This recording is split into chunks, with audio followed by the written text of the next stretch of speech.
அஸ்ஸலாமு அலைக்கும் வரஹ்மத்துல்லாஹி வபரகாத்துஹு. வணக்கம்.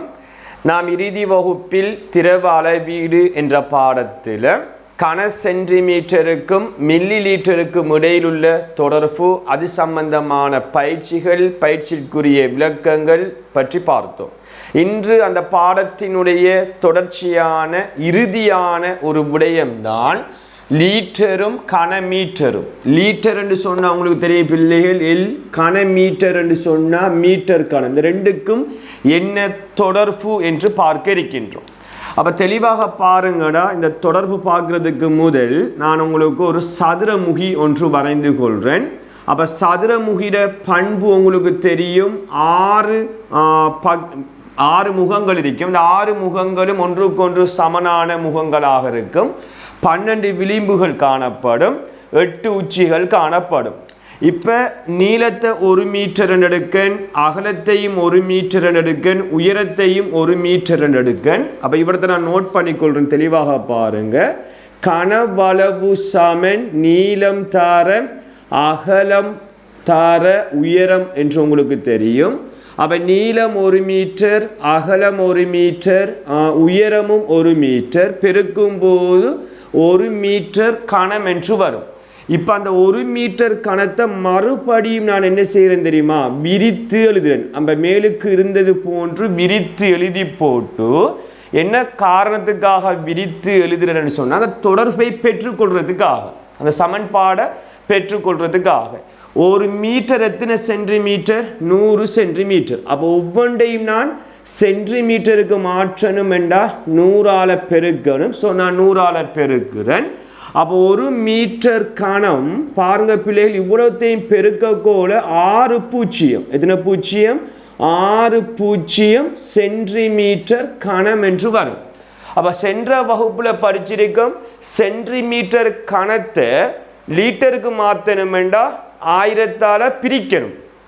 1000 சென்டிமீட்டர் கணம் 1 லீட்டர் என்று படித்திருக்கின்றோம். அப்போ இவரை நேரடியாக 1000ஆல் பிரிக்கும் போது 3 சைபர் வெட்டுப்பட்டால் மீதியாக 3 சைபர் இருக்கும். அப்போ அது லீட்டராக மாறும். அப்போ சென்டிமீட்டர் கணத்தை லீட்டருக்கு மாற்றும் போது தெளிவாக விளங்கி கொள்ளுங்கடா, 1000ஆல் பிரிக்கணும்.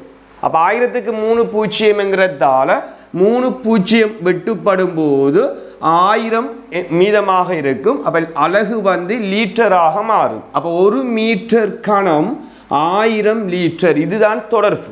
அப்போ இதிலிருந்து 3 தொடர்பு படிச்சிருக்கோம், ஞாபகம் இருக்கணும்.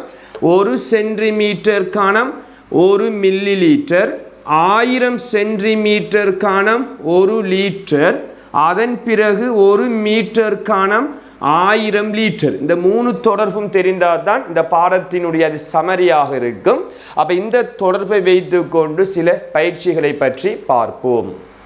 ஒரு நீச்சல் தடாகத்தின் நீளம் 50 மீட்டர், அகலம் 25 மீட்டர், உயரம் 3 மீட்டர் என்று சொல்லப்படுது. இப்போ ஒரு நீச்சல் தடாகம் ஒன்று இவ்வாறு இருக்குன்னு சொன்னால், நான் சின்னதாக வரைந்து கொள்கிறேன். அதில் நீளத்தை பார்த்தீங்கன்னு சொன்னால் 50 மீட்டர் என்று சொல்லப்படுது, அகலம் 25 மீட்டர், உயரம் 3 மீட்டர் என்று சொல்லப்படுது. அப்போ முதலாவது கேள்வியை பாருங்க, நீச்சல் தடாகத்தின் கொள்ளளவு. அப்போ அந்த நீச்சல் தடாகம் எவ்வளவு நீரை கொள்ளும் என்று கேட்க. அப்போ கொள்ளளவுன்னு சொன்னால் அதில் அலகு லீட்டர் அல்லது மில்லி லீட்டரில் இருக்கணும் என்று நம்ம ஃபர்ஸ்ட் கிளாஸில் சொல்லி தந்திருக்கேன். அப்போ கொள்ளளவு என்று சொன்னால் கனவளவு தான். இங்கே கனவளவுக்குரிய இந்த 2 சமன்பாட்டில் உங்களுக்கு தெரியும், முதலாம் சமன்பாடு தான் இதுக்கு பொருந்தும். அப்போ நீளம் தார அகலம் தார உயரம். நீளம் 50 மீட்டர், அகலம் 25 மீட்டர், உயரம் 3 மீட்டர். இதை பெருக்கிக் கொள்ள வேண்டும். அப்போ 25 3ஆல் பெருக்கினா 75, 75 5ஆல் பெருக்கும், 5 5 25, 2 மிச்சம் 37. அப்போ 375ஓட ஒரு பூஜ்ஜியத்தை விட்டு பெருக்கினா சேர்த்தீங்கன்னு சொன்னால் 3750 மீட்டர் கணம் என்று வரும். அப்போ இதை லீட்டருக்கு மாற்றணும் என்று சொன்னால், இப்போ தான் நம்ம ஒரு தொடர்பு படித்தோம். 1 மீட்டர் கணம் 1000 லீட்டர். மீட்டர் கணத்தை லீட்டருக்கு மாற்றணும் என்று சொன்னால் 1000ஆல பெருக்கணும். அப்போ இந்த 3750 உடன் 3 சைஃபரை நீங்கள் சேர்க்கும் போது அலகு லீட்டராக மாறும். அலகு வளையம் 1000 வளையம். 3,750,000 லீட்டர் என்று ஆன்சர் கிடைக்கும். தெளிவாக பார்க்கணும். அலகு எல்லாம் மீட்டர் இருக்கிறதால ஒரு மீட்டர் கணம் 1000 லீட்டர். மீட்டர் கணத்தை லீட்டருக்கு மாற்றணும் என்று சொன்னால் 1000ஆல பெருக்கும் போது இந்த விடை உங்களுக்கு கிடைக்கும்.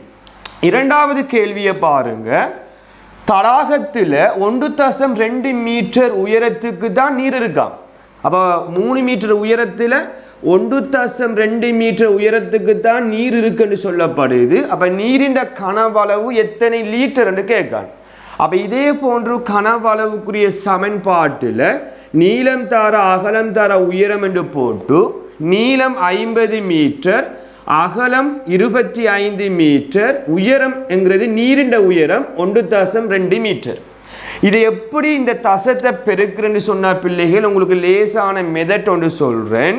இந்த 50 நம்ம 5 தர 10 உடைக்கலாமா இல்லையா? அப்போ 10க்கு ஒரு பூஜ்ஜியம்ங்கிறதால 1.2 10ஆல பெருக்கக்கோல 12ஆக மாறும். உங்களுக்கு அது தெரியும். அப்போ நான் இதை எப்படி மாற்றிக்கொள்ள போறேன்னு தெரியுமா? 5 தர 25 தர. அப்போ இதில் இருக்கிற 10 நம்ம இவருக்கு கொடுக்கும்போது 1.2 10ஆல பெருக்கினா 12 என்று விட வரும். ஸோ 12 என்று போட்டுக்கொள்றேன். இப்போ 12 5 60. 60 நீங்கள் என்ன செய்யணும்? 25ஆல பெருக்கணும். அப்போ 25 6ஆல பெருக்கி வார விடையுடன் ஒரு பூஜ்ஜியத்தை சேர்ப்போம். அப்போ 6 5 30 3 மிச்சம் 6 2 12 3 15. அப்போ ஒரு சைஃபரை நம்ம விட்டோம். அதை சேர்த்தீங்க என்று சொன்னால் 1500 மீட்டர் கணம் என்று வரும். ஆனால் கேட்ட கேள்வி லீட்டர். அப்போ ஏற்கனவே நான் ஃபர்ஸ்ட் கேள்வியில் சொன்னது மாதிரி ஒரு மீட்டர் கணம் 1000 லீட்டர். அப்போ வந்த விட 1500ஓட நீங்கள் 1000க்கு 3 பூஜ்ஜியம்ங்கிறதால 3 பூஜ்ஜியத்தை சேர்த்தீங்கன்னு சொன்னால் உங்களுக்கு 1,500,000 லீட்டர் என்று ஆன்சர் கிடைக்கும். சரிதானே? இது இரண்டாவது கேள்விக்கு ஆன்சர். அந்த சுருக்கலை நீங்கள் தெளிவாக விளங்கி கொள்ள வேண்டும். இறுதி கேள்வியை பாருங்க. நீச்சல் தடாகத்தில் முற்றாக நீர் நிரம்புவதற்கு மேலும் எவ்வளவு நீர் தேவை? அப்போ நான் மேலுக்கு அந்த விடை எழுதி காட்டுறேன். உங்களுக்கு கீழுக்கு எழுதினா அந்த எழுத்து மறையும் என்பதனால மூன்றாவது கேள்விக்கான விடையை மேலுக்கு நோட் பண்ணுறேன். இப்போ ஏற்கனவே பார்த்தோம் தடாகத்தினுடைய கொள்ளளவு இது. அப்போ இவ்வளவுக்கும் நீரை நிரப்பலாம். ஆனால் நீர் இவ்வளவுக்கும் தான் நீர் இருக்கு. அப்போ மேலும் எவ்வளவு நீர் நிரப்பலாம் என்று கேட்டால் இது ஒரு சிறிய கேள்வி. அப்போ இந்த 3,750,000 அந்த 3,750,000 லீட்டர்.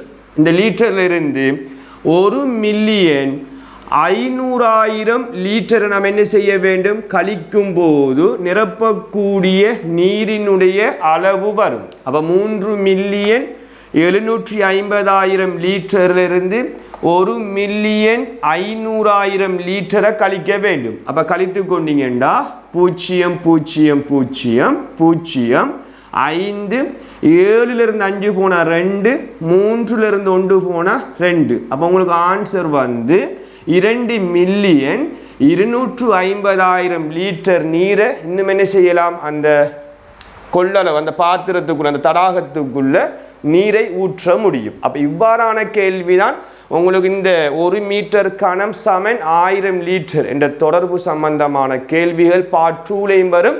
சிறிய கேள்விகளாக பார்ட் 1லையும் வரும் பிள்ளைகள்.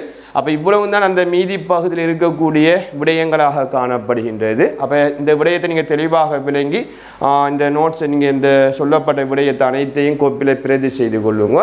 இது சம்பந்தமான வேக் ஷீட் குழுமத்தினூடாக வழங்கப்படும். அந்த வேக் ஷீட்டையும் உங்கள் அடுத்த வகுப்பு எப்போது இருக்கின்றதோ அதற்கு இடையில் செய்து அனுப்பி கொள்ளுமாறு கேட்டுக்கொண்டு மற்றும் ஒரு வகுப்பில் புதிய தலைப்பினூடாக உங்களை சந்திக்கும் வரை விடைபெற்று செல்கின்றேன். நன்றி, வணக்கம்.